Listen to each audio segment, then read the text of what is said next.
Good morning. Welcome to Mindset, Motivation, and Mastery.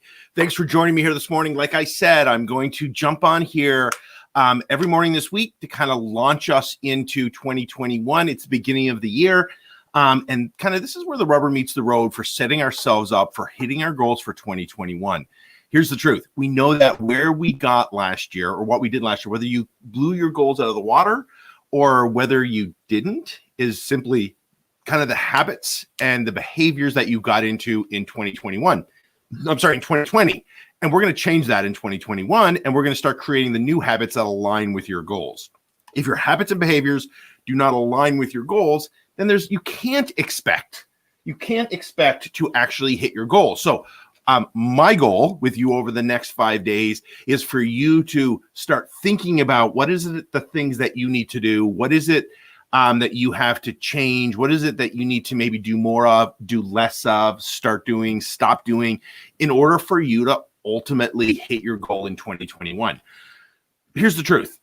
If we create a conscious awareness around where we need to change, or where we need to adapt, or where we need to get better, then we're more likely to do that. Now, I'm not asking for you to completely go crazy. So we talk about, this time of year going into January, we talk about, creating our, our new things we're going to do in January. It's why our gyms are full. And that's why, everything's crazy. We make these commitments to ourselves that are so big and so overwhelming, and that we have to do so many things different that we just don't follow them, right? We create these unrealistic New Year resolutions that we just can't follow through on, and then we wonder why we fail at them. So I'm not asking you to make all these big drastic changes. I want you to really just sit back and go, what are the small adjustments that I need to make? What are the things that I need to do differently going into kind of next year in order for me to make sure that I'm slowly reaching my goal? Like there's that whole saying, right? How do you eat an elephant? One bite at a time, right? So we're gonna do that. And this week, I want to really focus on that, because what we tend to do is we tend to come back into this part of the year and we're slowly working ourselves into doing what we need to do, and we tend to fall off on our first quarter. I don't want you to fall off in your first quarter. Like I said yesterday, if we fall off on our first quarter, the likeliness of us hitting our goals at the end of the year drops drastically. So I'm not going to be long today. I just want to get on here. I noticed when I read the title, 8 Habits of Highly Productive People, it reminds me of the book Stephen Covey wrote, which is, I think he wrote 7 Habits of Highly Effective People. And then he wrote the next book that said the 8 Habits of Highly Effective People. Well, this is 8 Habits of Highly Productive People. So, there's, successful people have gone before us and we learn from them. So one of the things that I do in reading and in my library and look at is how do, the uber successful people, how do the people that seem to get more done, what are the commonalities in everything that they do? And ultimately we know that there's 8 habits that they do. Because listen, we all have to overcome challenges, like all of us, right? In our daily day-to-day activity, we all procrastinate on tasks. Right? Like I coach a lot of people and I'm guilty of it too. I mean, how many of you are guilty of it? How many of you are guilty of procrastinating, whether they're big ones, whether they're nagging ones, whether they're large, whether they're hard to do? Like we know that we procrastinate on the challenges that we got to do, right? We also avoid doing boring work that just got to get done.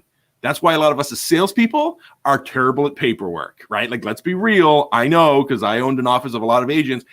Most highly successful salespeople they don't like to sit down and do paperwork, right? So boring work gets put off to the side, but there's lots of boring work that's important, right? We're guilty of responding to mess emails. Like we're guilty of being wanted, right? Being wanted. So like an email comes in for us, oh, somebody wants us, or a message comes in, oh my God, someone wants me, or a text message comes in. We're, number one, we're easily distracted, but we're also super busy responding to email messages, responding to stuff to get, to ultimately, get things done, but we're doing it while we're supposed to be working, right? Again, staying motivated. I mean, how many of you have just not felt motivated? And when you haven't felt motivated, you just kind of go, I'm not feeling like it, so I'm just not going to do it, right? I mean, I think, again, a lot of us are guilty of that. Or we just avoid the most important task because we're afraid to be uncomfortable. Right? We're afraid to be uncomfortable. And that's the reality is, we look at some of the most important tasks for us to accomplish our goals. And whether that's business, whether that's personal, often they're ones that we avoid because they make us uncomfortable. We don't like doing them. And because we don't like doing them, we avoid doing them. Right. So I want to talk today about, really quickly here, probably in the next 10 minutes, what are the 8 habits that we constantly see, people that are highly productive.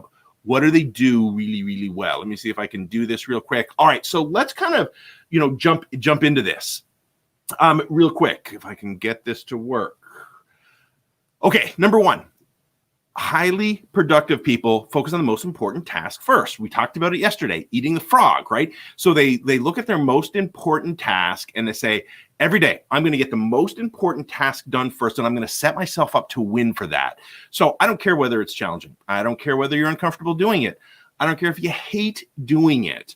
Ultimately, the most important task should be done first, right? And sometimes people go, well, my most important task is lead generation, so I'm going to do it in the evening time because more people are home. Here's the challenge with that. We get on with our day, and as we get on with our day, we start avoiding doing things, right? So we get to 5, 6 o'clock and we go, oh man, I just had a really hard, long day, blah, blah, blah, blah, blah. I'm just, I'm going to not do that today. And we miss doing the most important task consistently rather than inconsistently, right? And so when we get to the end of the year and we go, man, listen, I didn't hit my goals this year. Well, you didn't hit your goals this year because you only did the most important task 50% of the time.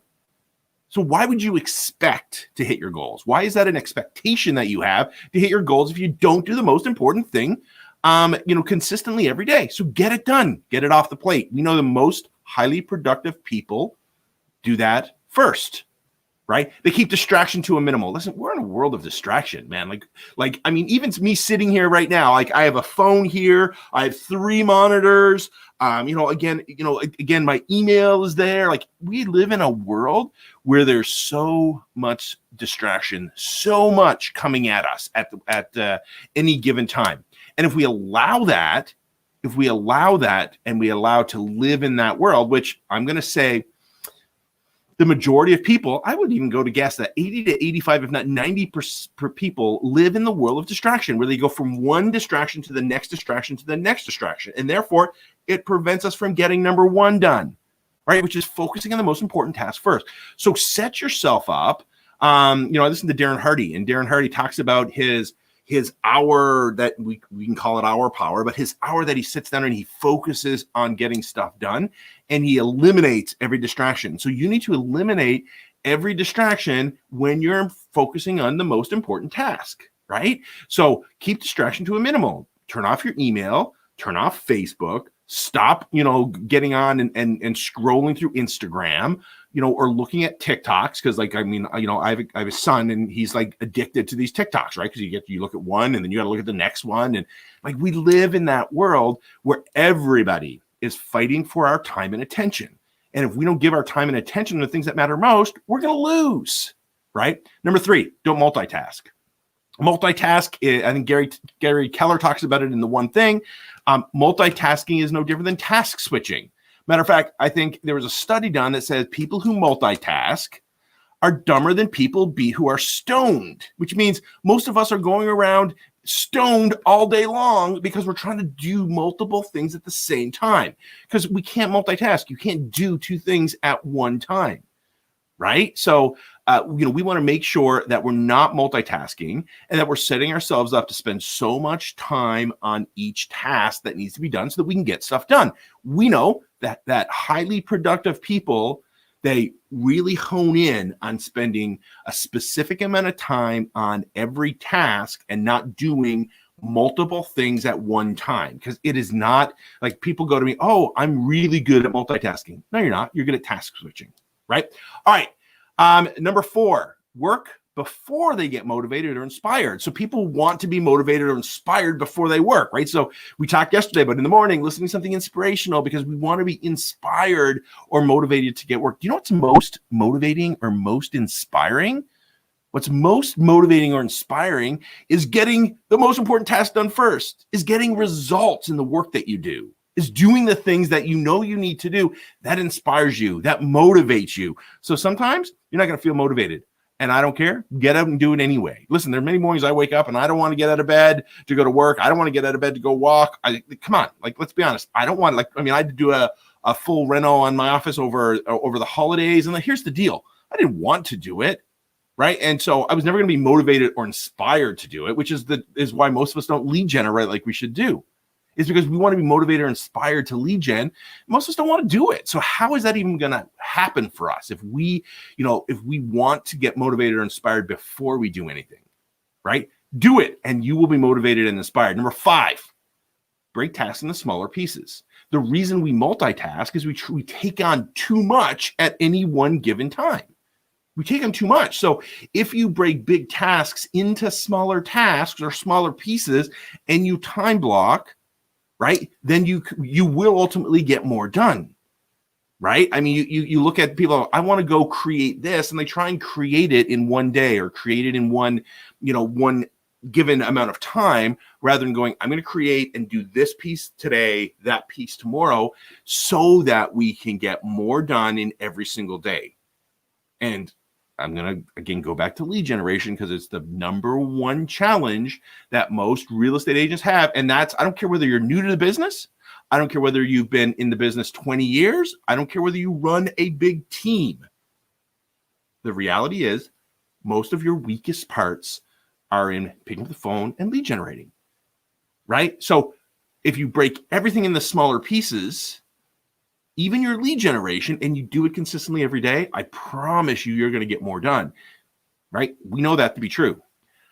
Number 6, eliminate inefficient communication, right? How much time do we spend in email, right? So again, what's interesting about that is the highly productive people avoid email. They avoid email, and it's because it's an inefficient communication. You can spend a lot of time writing, typing, blah, blah, blah, blah, blah, and they go straight to wanting to pick up the phone or text messaging or getting the answer. They eliminate what I would call inefficient communication, right? And so for us, we need to look at what is inefficient communication for us and how much time do we spend doing it. And number 6 is we spend a lot of it in email, and they eliminate that, right? I don't want to say eliminate it, but they definitely, communicate in the most effective and efficient way so that they communicate less, but get more done in that amount of time. Number 7, use the 80-20 principle, right? And so it's Pareto's principle. Most of you are familiar with it, which means 80% of results comes from 20% of what we do. Yet we often find ourselves working more in the 80%. But the most highly productive people, they figure out really quickly what's their 20%, and they work in that 20%. They put, number 1, focus on the most important task first. That's their 20%. Income producing activities. If we're in real estate, what's our number? Our most, again, the things that brings us the most results, the highest income producing activity for us is setting appointments. Why? Appointments lead to contracts lead to closes lead to money, which is what we're doing here. The more appointments we go on, the more contracts we write, the more closes we have, the more money we make. And the quicker and the more effective and efficient way that we can do that, the more money we're going to make. A lot of people often go, well, Sarah started this great team. Why can't I be like Sarah? And I'll tell you why. Because Sarah focused on the most important task first. She recognized what her 20% was. She built a massive business on her own. She focused on, and she went on more appointments than you did. And therefore she needed leverage before you did. And when Sarah needs leverage, she hires more people. She starts a team.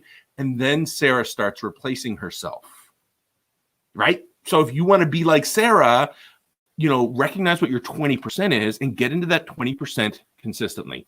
And the last thing, but not least, is they sharpen the axe. What do I mean by that? Is they're always learning. They're learning-based individual. What's interesting is I spend a lot of time in seminars, in sessions, and we look at who's there, it's, we look at the top producers always want to be a part of that. They always want to mastermind.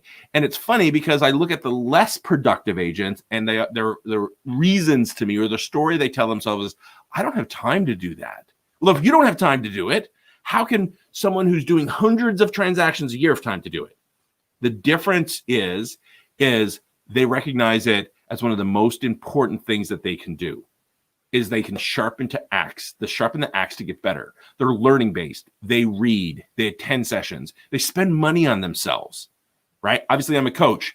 And when we look at sharpening the axe, coaching is a lot about sharpening the axe. It's about having someone push you to get better and putting yourself in an environment that someone's going to ultimately help you move forward and help you to grow, help you to learn more, help you to learn to be more efficient, more effective, right? All right, guys, I got to jump. And so this, again, if you want to start off 2021 with the right habits, look at these 8 and go back and go, what do I need to do better? What do I need to do more of? How do I master these 8 things?